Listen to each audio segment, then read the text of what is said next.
Hi friends, welcome back to our channel. எல்லோரும் எப்படி இருக்கீங்க? கண்டிப்பாக நல்லா இருப்பீங்க நம்புகிறேன். இன்றைக்கி நம்ம சேனலில் என்ன வீடியோ பார்க்க போகிறோன்னு பார்த்தீங்கன்னா, டே டு டே லைஃப்பில் எல்லாருக்குமே யூஸ்ஃபுல்லாக இருக்கக்கூடிய கிச்சன் டிப்ஸ் அண்ட் ட்ரிக்ஸ் தான் ஷேர் பண்ணியிருக்கேன். ஸோ வீடியோவை ஸ்கிப் பண்ணாமல் ஃபுல்லாக பாருங்கள். அதுக்கு முன்னாடி நீங்கள் இன்னும் நம்ம சேனலில் சப்ஸ்கிரைப் பண்ணலைன்னா இப்போவே சப்ஸ்கிரைப் பண்ணிக்கோங்க. கூட இருக்க பெல் சிம்மில் கிளிக் பண்ணிக்கோங்க. இப்போ வாங்க வீடியோக்குள்ளே போகலாம். ஃபர்ஸ்ட் இப்போ என்னென்னு பார்க்கலாம். இந்த மாதிரி பனானா நம்ம வாங்கிட்டு வந்து வச்சுருப்போம். அது வாங்கிட்டு வரும்போது நல்லாயிருக்கும். அடுத்த நாள் வந்து பார்த்திங்கன்னா உடனே அதோட ஸ்கின்னெல்லாம் வந்து ஒரு மாதிரி டார்க் ஆகி ரொம்ப பழுத்து போன மாதிரி இருக்கும். நம்ம எங்கேயாவது ஒரு 2 நாள் வெளியே போகிறோன்னா கூட இந்த டிப்பை வந்து நீங்கள் ட்ரை பண்ணி பார்க்கலாம். நீங்கள் ஏதாவது ட்ராவல் பண்ணுறீங்க, எடுத்துகிட்டு போகணுன்னா கூட இந்த டிப்பை நீங்கள் ட்ரை பண்ணி பாருங்கள். ஒரு காட்டன் கிளாத் எடுத்துகிட்டு அதோட தண்டு இருக்கும் இல்லையா, அந்த இடத்துல இந்த மாதிரி அந்த காட்டன் கிளாத்தை நல்லா சுற்றிட்டு காற்றே போகாத அளவுக்கு இந்த மாதிரி ரப்பர் பேண்ட் போட்டுருங்க. இந்த மாதிரி ஏர் டைட்டாக இருக்கும்போது அந்த பழத்தோட தோல் வந்து பார்த்திங்கன்னா ரொம்ப சீக்கிரம் வந்து கருப்பாகாது, பழுத்து போகாது. இதுக்கு மேலே ஃபாயில் பேப்பரையும் வந்து இந்த மாதிரி ஃபுல்லாக போட்டு கவர் பண்ணி வச்சுருங்க. உங்ககிட்ட ஃபாயில் பேப்பர் இல்லைன்னா ஒன்றும் பிரச்சனை இல்லை. வெறும் இந்த காட்டன் கிளாத்தை மட்டும் நல்லா சுற்றி விட்டு ரப்பர் பேண்ட் போட்டு விட்டாலே போதும். ரொம்ப ஃப்ரெஷ்ஷாக இருக்கும். நீங்கள் எடுத்து யூஸ் பண்ணுற வரைக்கும் ட்ரை பண்ணி பாருங்கள். அடுத்த டிப் என்னன்னு பார்க்கலாம். வெயில் காலத்தில் இந்த மாதிரி மஸ்க் மெலன் வந்து பார்த்திங்கன்னா அதிகமாக வாங்கி நம்ம சாப்பிடுவோம். அதை எப்படி ஈஸியாக வந்து ஜூஸ் போடுறது, அதுக்குள்ளே இருக்கிற இந்த சீடை வந்து எப்படி ஈஸியாக எடுக்கிறதுன்றத பார்க்கலாம். அதுக்கு வந்து ஒரு கரண்டி தான் எடுத்திருக்கேன். இப்போ இந்த கரண்டியை வந்து உள்ளே இந்த மாதிரி நம்ம ஐஸ்கிரீம் ஸ்கூப்லாம் வந்து எடுப்போம் பாருங்கள், அந்த மாதிரி ரொட்டேட் பண்ணி எடுத்தாலே உங்களுக்கு அந்த சீடு மட்டும் தனியாக வந்துடும். ஸோ ஈஸியாக வந்து பார்த்திங்கன்னா நீங்கள் எடுத்துடலாம். இந்த சீடை வந்து தூக்கி போடாதீங்க. அதை வந்து சூப்பரான விஷயத்துக்கு வந்து பார்த்திங்கன்னா நீங்கள் யூஸ் பண்ணிக்கலாம். அது எதுக்குன்னு சொல்லிட்டு சொல்கிறேன். இப்போ வந்து இந்த கரண்டியை வச்சே நீங்கள் அதுக்குள்ளே இருக்கிற பழத்தை இந்த மாதிரி பண்ணாலே உங்களுக்கு நல்லா ஈஸியாக அழகாக வந்து பார்த்திங்கன்னா உங்களுக்கு எடுத்துடலாம். ஸோ நிறைய பேருக்கு இந்த டிப் வந்து தெரிஞ்சிருக்கும். பட் ஆனால் இன்னும் சில பேர் பிக்னஸாக இருக்கீங்க, உங்களுக்கு தெரியலனா அவங்களுக்குலாம் இந்த டிப் ரொம்பவே யூஸ்ஃபுல்லாக இருக்கும். இந்த மாதிரி கரண்டியை வச்சு நீங்கள் பண்ணும்போதே அந்த தோலில் இருக்கக்கூடிய எல்லா பழமும் வந்து பார்த்திங்கன்னா உங்களுக்கு ஈஸியாக வந்து வந்துடும். கொஞ்சம் கூட வேஸ்ட் ஆகாது.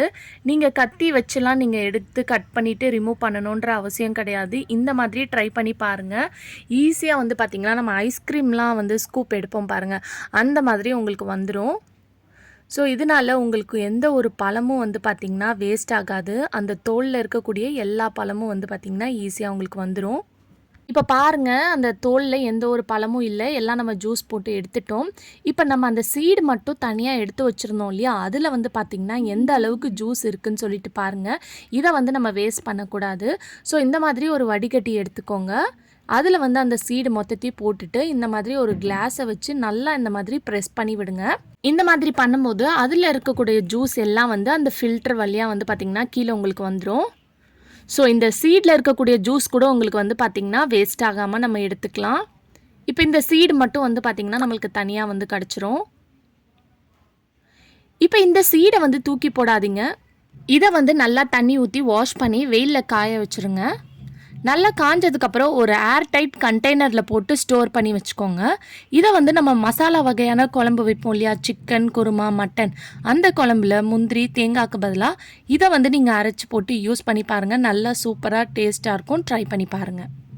அடுத்த டிப் என்னென்னு பார்க்கலாம். நம்ம இந்த மாதிரி கிராண்டான ப்ளவுசஸ்ஸு, கிராண்டான ட்ரெஸ்ஸஸ்லாம் வச்சுருப்போம். அது வந்து நம்ம நிறைய ஒர்க்ஸ் வச்சுருக்கிற ட்ரெஸ்ஸஸ்லாம் வந்து பார்த்திங்கன்னா நம்ம 1 டைம் போட்ட உடனே வாஷ் பண்ண மாட்டோம். ஒரு 2 to 3 டைம்ஸ் அது போட்டுட்டு அதுக்கப்புறம் தான் வாஷ் பண்ணுவோம். பட் ஆனால் அந்த மாதிரி போடும்போது அதில் வந்து நம்மளோட ஸ்வெட் இருக்கும்போது அந்த ஸ்வெட் ஸ்மெல் வந்து பார்த்திங்கன்னா இருந்துக்கிட்டே இருக்கும். அது மட்டும் இல்லாமல் அதில் வந்து ஒரு அழுக்கு, பாக்டீரியா எல்லாமே இருக்கும். ஸோ அந்த மாதிரி டைமில் இந்த டிப்பை வந்து ட்ரை பண்ணி பாருங்கள். இப்போ இந்த ப்ளவுஸை வந்து திருப்பிக்கோங்க. உள்பக்கமாக திருப்பி இந்த மாதிரி போட்டுட்டு நீங்கள் யூஸ் பண்ணுற டால்கம் பவுடரை எடுத்துக்கோங்க. எந்த டால்கம் பவுடராக இருந்தாலும் பரவாயில்ல, எடுத்துக்கோங்க. இன்னும் நைசல் டால்கம் பவுடர் இருந்துச்சுன்னா இன்னுமே சூப்பர். இப்போ இந்த டால்கம் பவுடரை வந்து நம்ம கைக்கு கீழே இருக்கும் இல்லையா, அந்த ஏரியாவில் வந்து ஃபுல்லாக இந்த மாதிரி ஸ்ப்ரெட் பண்ணி தூவி விட்டுக்கோங்க. போட்டுட்டு இந்த மாதிரி கையை வச்சு எல்லா பக்கம் படுற மாதிரி தடவி விட்டுக்கோங்க அந்த பவுடரை. ஸோ இந்த இடத்துல தான் நம்மளுக்கு ஸ்வெட் வந்து ரொம்ப அதிகமாக இருக்கும் இல்லையா, நம்ம நெக்ஸ்ட் டைம் யூஸ் பண்ணும்போது அந்த ஸ்வெட் ஸ்மெல் இல்லாமல் இருக்கிறதுக்கு இந்த டிப் வந்து பார்த்திங்கன்னா ரொம்பவே யூஸ்ஃபுல்லாக இருக்கும். இப்போ போட்டுட்டு இந்த மாதிரி நல்லா ஸ்ப்ரெட் பண்ணி விட்டுருங்க.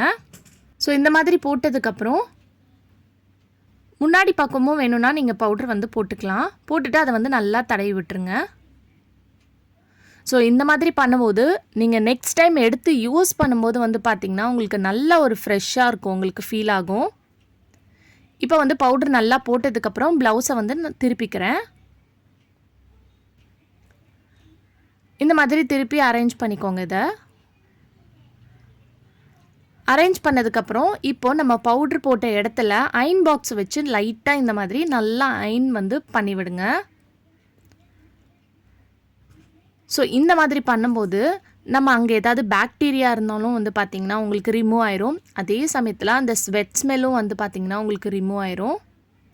ஸோ நீங்கள் எடுத்து யூஸ் பண்ணுற வரைக்கும் அந்த ப்ளவுஸில் எந்த ஒரு ஸ்மெல்லும் வந்து பார்த்திங்கன்னா உங்களுக்கு இருக்காது.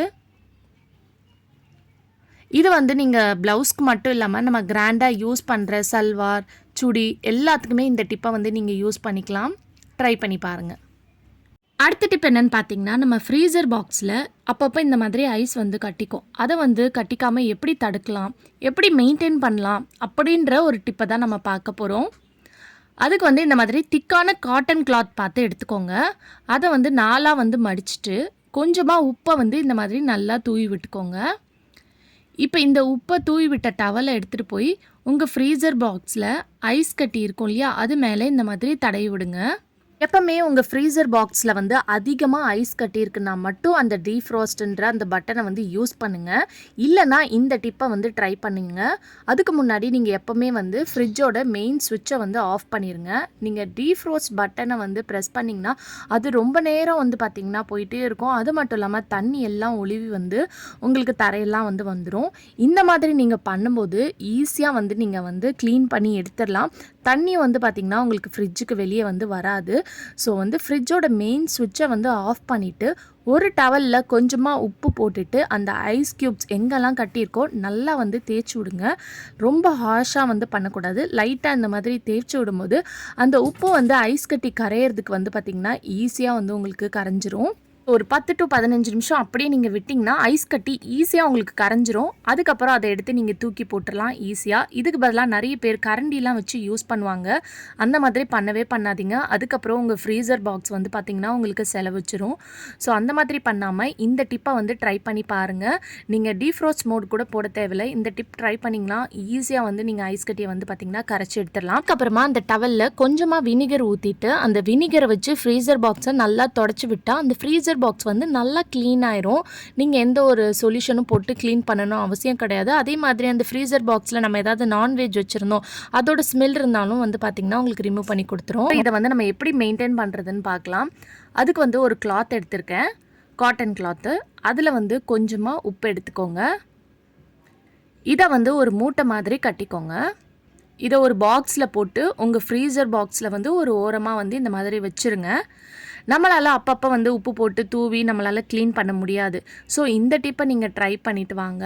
இந்த மாதிரி ஒரு மூட்டை மாதிரி கட்டி வச்சுட்டு நீங்கள் எப்போல்லாம் உங்களுக்கு டைம் இருக்கோ ஃப்ரிட்ஜ் ஓப்பன் பண்ணும்போது இந்த மூட்டையை வந்து ஃபுல்லாக சுற்றி இந்த மாதிரி ஸ்ப்ரெட் பண்ணி தேய்ச்சி விடும்போது உங்களுக்கு ஐஸ் கட்டி ஃபார்ம் ஆகிறத வந்து நீங்கள் அவாய்ட் பண்ணலாம். இதை வந்து 2 days ஒன்ஸ் ஆகுது இந்த டிப்பை வந்து நீங்கள் கண்டிப்பாக ட்ரை பண்ணுங்கள்.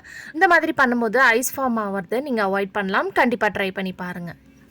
ஓகே ஃப்ரெண்ட்ஸ், இன்றைக்கி வீடியோவில் நான் ஷேர் பண்ணியிருந்த டிப்லேருந்து ஏதாவது ஒரு டிப் கண்டிப்பாக உங்களுக்கு யூஸ்ஃபுல்லாக இருக்கும்னு நினைக்கிறேன். இந்த வீடியோ பிடிச்சிருந்துச்சுன்னா மறக்காமல் நம்ம சேனலை லைக் பண்ணுங்கள், ஷேர் பண்ணுங்கள், கமெண்ட் பண்ணுங்கள், சப்ஸ்கிரைப் பண்ணிக்கோங்க. தேங்க்யூ ஃபார் வாட்சிங்.